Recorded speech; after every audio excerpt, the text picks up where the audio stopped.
udah marah, diam. Ini apa namanya, suka berbaur. Palembang itu yang pertama itu ya panas, terus yang kedua nggak ada wisata yang menarik-narik. Terus wisatanya tuh ya itu aja seperti Ampera, Sungai Musim, museum.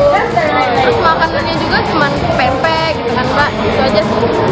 Palembang itu panas, terus banyak debunya. Terus kayaknya kurang apa ya, pohon-pohonnya itu kurang kan, jadi auranya jadi panas. Itu aja sih. Lumayan panas.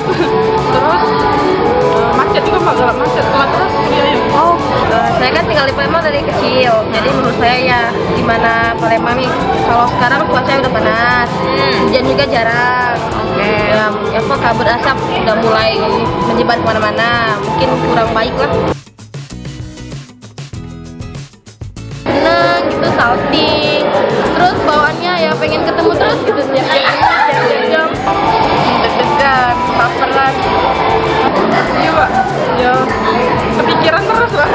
Ya gimana ya, kalau kita lihat orang tuh rasanya tuh gimana gitu.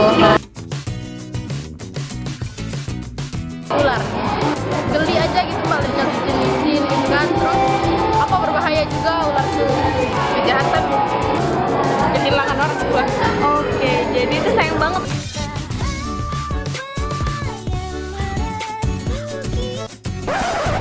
Satu hal yang saya takutkan ketika saya meninggalkan sholat.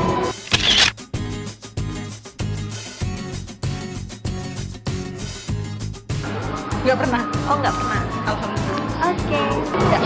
Kalau masalah itu pernah, karena saya tidak menggunakan helm sama tidak pakai. Yang pertama kali pasti deg-degan Pak. Iya. Terus kalau ketemu sama polisinya, ya gimana polisinya suka mukanya gimana kan? Jadi ya mau apa enggak. Nah waktu itu kan saya masih SMA kelas 2, terus saya tuh ngambil SMK kan pada teman, jadi dikira itu udah kerja. Terus teman saya tuh kan nggak pakai helm, nggak kirinya aku tuh udah kerja gitu. Jadi Mbak, ini sering nangis. Tribuners, demikian program KW Super kali ini ya.